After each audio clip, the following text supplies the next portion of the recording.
সান বাংলার দ্বিতীয় জন্মদিনে আপনাদের জন্য নগদ টাকার বৃষ্টি।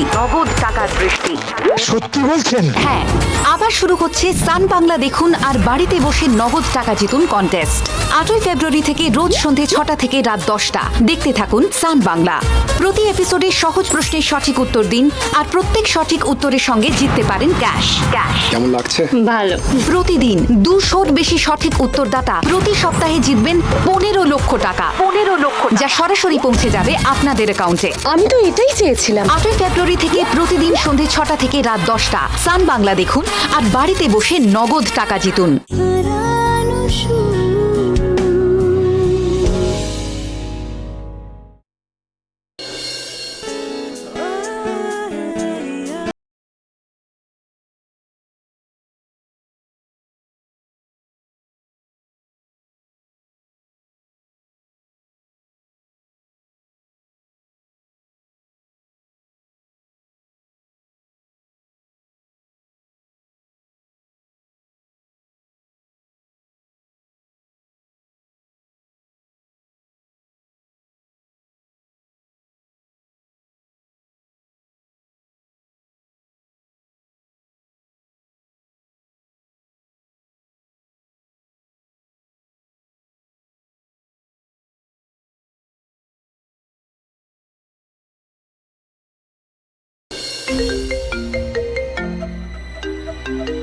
মামা বাবু, নিশ্চয়ই কোনো খবর আছে। খবরই খবর ম্যাডাম। আজ তো খবর পাওয়ারই দিন, বলুন। এই নক্ষত্র বৌমাকে নিয়ে বাড়ি ফিরলো, সেই যা অবস্থা আপনাকে আমি কি বলবো ম্যাডাম।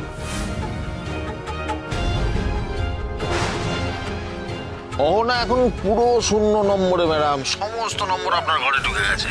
Very good. এবার তাহলে বলুন কি করতে হবে আপনার? কিছু করতে হবে না, আপাতত যেমন চলছে চলুক।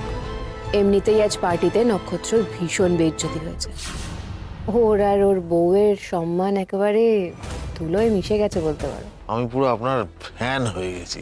জাস্ট ওয়েট অ্যান্ড ওয়াচ মামা বাবু, সবে তো 20, এবার আস্তে আস্তে পাপড়ি মেলা শুরু করব।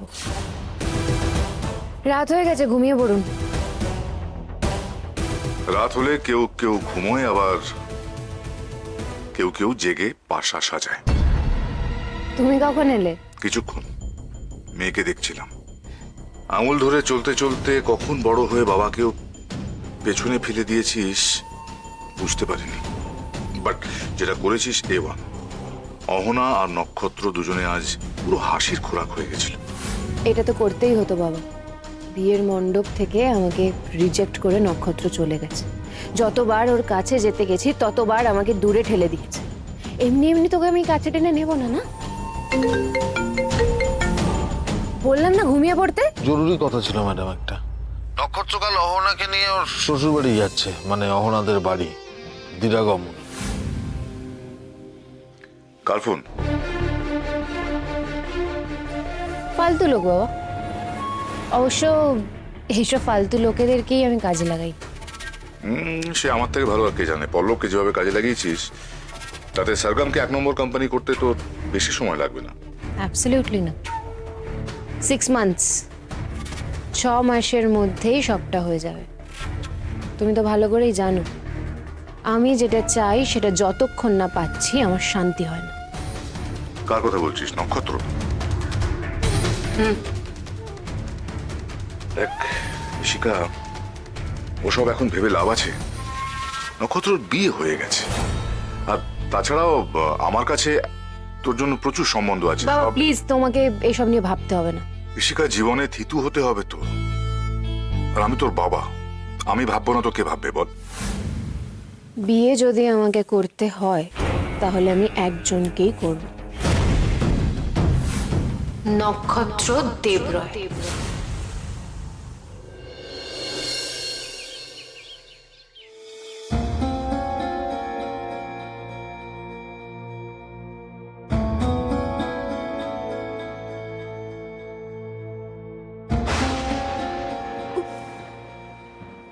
মাথাটা ব্যথায় ছিঁড়ে যাচ্ছে।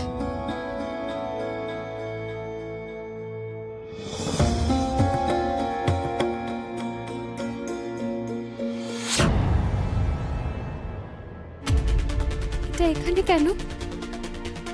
কি এটা?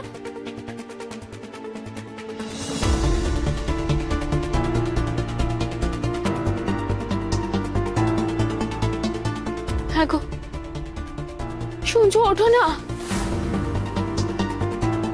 এটা কার গো?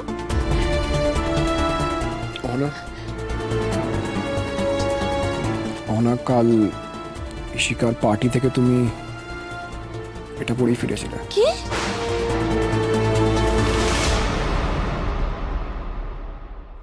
না না, কি বলছো তুমি এসব? হতেই পারে না। অহনা, অহনা, কাল পার্টিতে তুমি বেশ ড্রাঙ্ক হয়ে গেছিলে। তারপর ড্রিঙ্ক করে তোমার শাড়িটা ভিজে যায়, আর তখন ইশিকার বন্ধুরা এসে এই ড্রেসটা।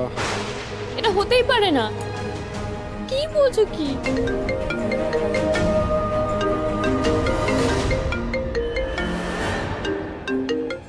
হ্যালো ইশিকা। অহনা কেমন আছে নক্ষত্র? ভালোই আছে, একটু হ্যাংওভার তো থাকবেই। আসলে প্রথম দিনের হিসেবে একটু বেশি খেয়ে ফেলেছে। বেশ নেই তো, তুমি একটা কাজ করো, ওকে না একটু লাইম ওয়াটার দাও, হ্যাংওভারটা কেটে যাবে। Thank you so much Ishika, তুমি যেভাবে আমাদের পাশে কাল ছিলে। তুমি চিন্তা করো না, আমি তোমার জন্য একটা শরবত আনতে বলছি। I am really sorry Ishika, কাল অহনার জন্য পুরো পার্টিটা নষ্ট হয়ে গেল। তবে তুমি যেভাবে রিপোর্টারদের আটকালে ইশিকা, না হলে তো আজ সকালে ছবিগুলো বেরিয়েই যেত। নক্ষত্র ইশিকার সঙ্গে এমন নরম সুরে কথা বলছে কেন? এটাও তো হতে পারে সবটা ইশিকার প্ল্যান। Okay bye. ইশিকা তোমার খবর নিচ্ছিল?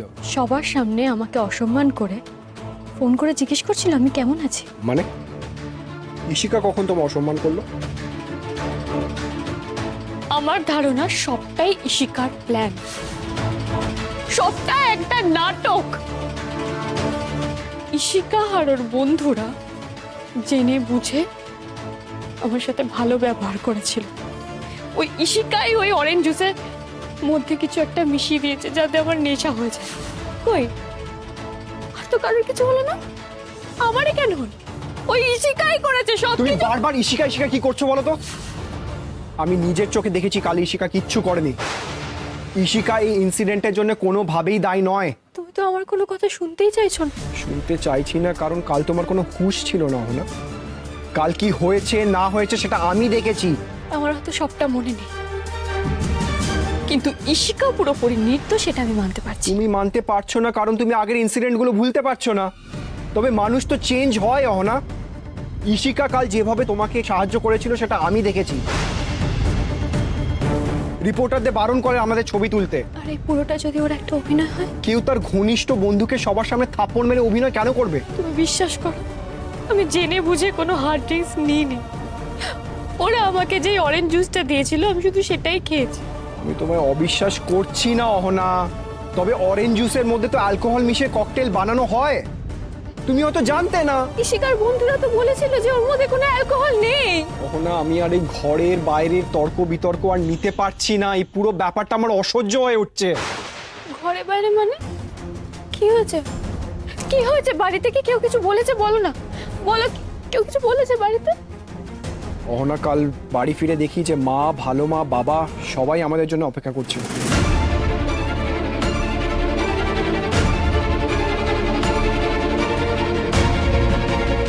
ওরা তোমাকে ওই অবস্থায় দেখে ফেলেছে অহনা।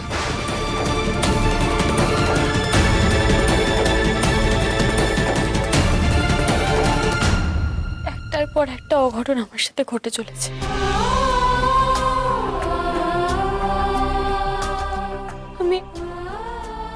আমি কোনো দোষ না করেও বারবার দোষী হচ্ছি। কেন কেন? কেউ তোমাকে দোষী করছে না অহনা, তবে কালকের ঘটনাটা দেখার পর বাড়ির কেউ এটা সহ্য করতে পারেনি। অহনা, ওরা তোমাকে তো খুব ভালোবাসে তাই না? তাই ওদের এই জিনিসগুলো দেখার পর খারাপ লাগাটা তো স্বাভাবিক।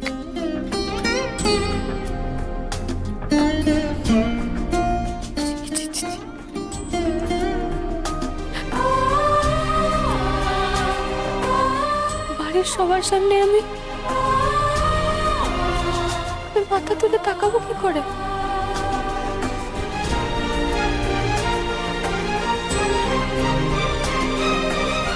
আমি কি করব? আমি তো কিছুই বুঝতে পারছি না।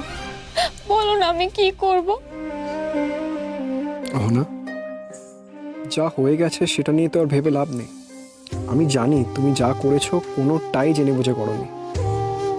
তুমি যদি সবাইকে গিয়ে নিজের মুখে বলো, সবাই তোমায় বিশ্বাস করবে। দেখো, মা ভালো মার সঙ্গে কথা বলো, আমি তোমার পাশেই থাকবো। আমি জানি যে সরি বললেই সব ভুলে যাওয়া যায় না, কিন্তু প্লিজ ক্ষমা করে দাও। ঠিক আছে অহনা, তবে তুমি মায়ের সঙ্গে গিয়ে আগে কথা বলো। আর আমাদের যে দিরাগমনে যেতে হবে, নাকি ভুলে গেছো? মনে আছে, আমাকে মা আর ভালো মা যাই শাস্তি দেবে আমি সব মাথা পেতে নেব।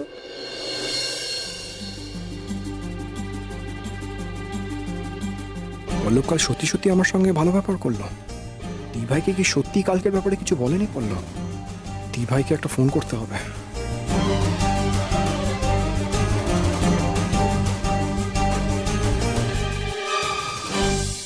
এটা কি তোমার লাঞ্চ? লাঞ্চ মানে? তুমি এক্ষুনি বেরোচ্ছ তো? হুম? আচ্ছা, তুমি ব্রেকফাস্ট করোনি তো, তাই না? আজকে এত তাড়া না, আমি কিছু রেডি করার সময় পাইনি। আমি ক্যান্টিনে গিয়ে খেয়ে নেবো। ক্যান্টিনে খেয়ে নেবে মানে? একদম না। বসো বসো বসো বসো বসো বসো এখানে। আমি তোমার জন্য ব্রেকফাস্ট করে দিচ্ছি, তুমি খেয়ে তারপর বেরোবে। নাও নাও নাও নাও নাও। হাঁ করো, হাঁ করো। তুমি নিশ্চয় এবার বলবে যে পল্লব, তোমার কি হলো বলো তো? তুমি এত ভালো ব্যবহার করছো। ওসব কিচ্ছু ভাবতে হবে না, তুমি বসে বসে খাও। সত্যি তুমি খুব ভালো হয়ে গেছো পল্লব। আর এই মানুষটাকেই তো আমি এত ভালোবেসেছিলাম।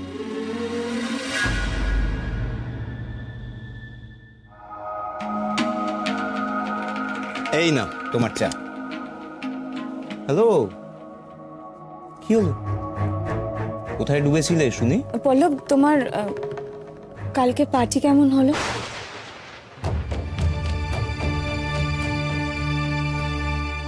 ভালো, ভালো হয়েছে। নক্ষত্রের অ্যালবামটা মনে হচ্ছে মার্কেটে ভালো খাবে, বুঝলে? যদিও গানগুলো এখনো রেকর্ডিং হয়নি, তাও মার্কেটিংটা তো গতকাল ভালোই হলো। প্রেস, টিভির সব রিপোর্টাররাই এসেছিল। পল্লব, আমি বরং তোমার জন্য কিছু। একদম না, একদম না। দাও। কি হলো, কি করছো? আমি এগুলো এখানে থাকবে। রাধিকা, তুমি এক্ষুনি বেরোবে, আর আমার বেরোতে দেরি আছে, ঠিক আছে? দেখো হসপিটাল থেকে কোনো এমার্জেন্সি কিনা।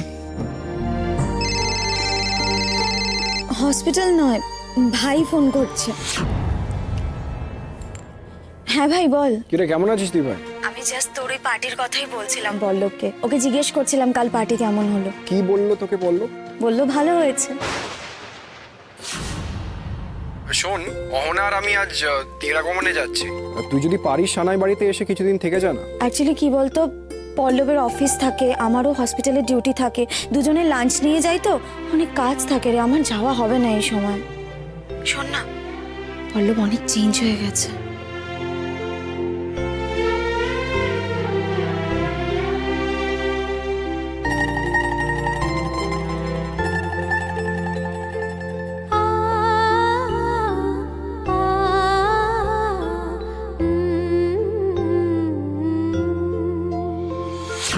লাজবাব ইশিকা ম্যাডাম। এইভাবে রাধিকাকে পকেটে পুরে ফেলতে পারলে সত্যি সত্যি একদিন নক্ষত্রকে গুঁড়িয়ে দিতে পারবো। শরবতটা কেমন খেতে ছিল, কি ছিল, আমার কিচ্ছু মনে নেই। ইশিকার বন্ধুরা আমাকে এমন জোর করলো যে আমি খেতে বাধ্য হলাম। তোমাকে জোর করলো, তুমি খেয়ে নিলে, তাই তো? মা বিশ্বাস করুন, ওর মধ্যে যে কিছু মেশানো আছে সেটা আমি বুঝতে পারিনি। আমি তো কোনোদিন মদ খাইনি, তাই মদ কেমন খেতে হয় আমি কিচ্ছু জানি না। আমি তো কাউকে মদ খেতেও দেখিনি। তোমার এই কথা আমরা বিশ্বাস করলেও বাইরের লোক কিন্তু কোনোদিন বিশ্বাস করবে না।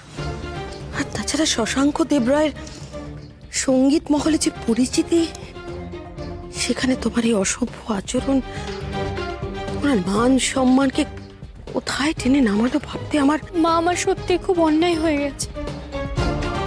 আমি তো কোনোদিন এমন পার্টিতে যাইনি, তাই হয়তো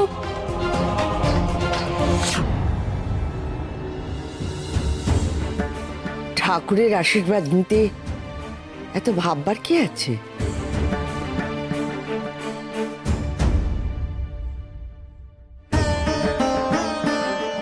বৌমা,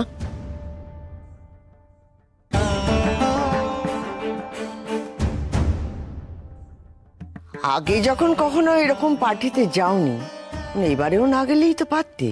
নাকি ভেবেছো বড় লোক বাড়িতে বিয়ে হয়েছে, পার্টিতে যাবার সুযোগ পেয়েছো, তাই লোভ সামলাতে পারোনি? আমি নক্ষত্রকেও বলেছিলাম আমি যেতে চাই না। কে তোমাকে যাবার জন্য জোর করেছিল? ওকে আমি জোর করে পাঠিয়েছিলাম মা। তুমি? কেন? আমি নক্ষত্রকে ইশিকার পার্টিতে একা একা ছাড়তে চাইনি মা, তাই আমি অহনাকে বলেছিলাম যে ও যেন নক্ষত্রকে চোখে চোখে রাখে। কে কাকে চোখে চোখে রাখলো বৌমা? সেই তো মাতাল হয়ে সবার চোখের সামনে নিজেকে ছোট করে বাড়িতে ফিরে এলো। আচ্ছা বৌমা, এটা তুমি কেন বুঝতে চাইছো না? আমাদের নাত বউ অত্যন্ত সাধারণ ঘরের মেয়ে, ওর কোনো ধারণাই নেই কোথায় গিয়ে কি বলতে হবে, কিভাবে চলাফেরা করতে হবে। আর খোকা তো ওর গান শুনে মুগ্ধ হয়েই গেল, সেই জন্য ওকে ঘরে নিয়ে এসেছে। কিন্তু গান দিয়ে তো আর সারা জীবন চলবে না। ভুলটা আমার, কি ভেবেছিলাম আর কি হলো। আসলে নাত বউ তো জানে না সম্ভ্রান্ত বংশের বউদের কি কি করতে হয় আর কি কি করতে হয় না। এসব তোকে শিখতে হবে।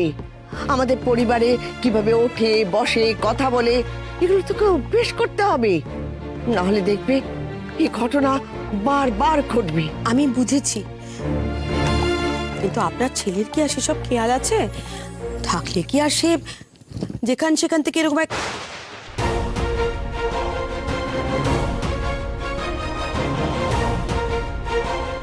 ছাড়ো না বৌমা, যা হয়ে গেছে সে নিয়ে আফসোস করে কি হবে?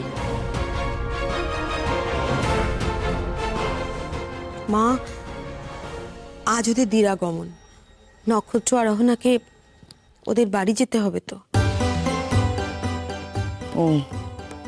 আসলে কি জানো তো বৌমা, আমার তো একেবারে ইচ্ছে নেই যে নাত বউ এখনই আবার বাড়ির বাইরে পা রাখো। মা, বিয়েটা তো সব নিয়ম মেনেই হয়েছে, আর দিরাগমনও তো নিয়মের মধ্যেই পড়ে। এখন এটা মানা না হলে যদি আবার নতুন করে কিছু নিয়ম মেনেই বা কি হলো বৌমা? সেই তো একটার পর একটা অঘটন ঘটেই চলেছে। ছি ছি ছি ছি ছি, ওই ছোট পোশাক পরে খালাই এক ঘর লোকের সামনে কি না কি করেছে। খোকা তো কাল থেকে কারোর সঙ্গে কথাই বলছে না, উল্টে আজ সকালে বললো কাজ আছে বলে সাত সকালে বেরিয়ে চলে গেল।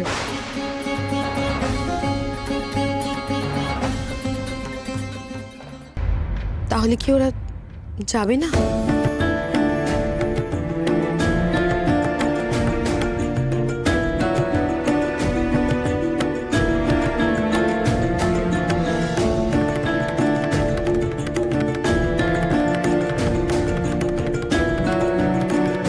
আশা করি আমার বাড়ির রীতি নিয়ম এগুলোর প্রতি তোমার কোনো অশ্রদ্ধা নেই।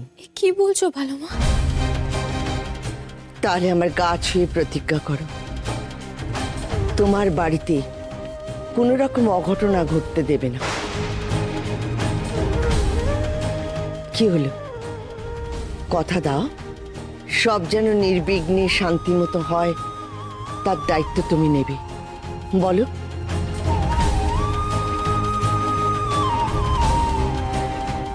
ভালো মা, সব দায়িত্ব আমি নিলাম। বেশ, পুজো হয়ে গেলে বিয়ের জোর বরণডালা সব কিছু সঙ্গে করে নিয়ে আসবে। আচ্ছা।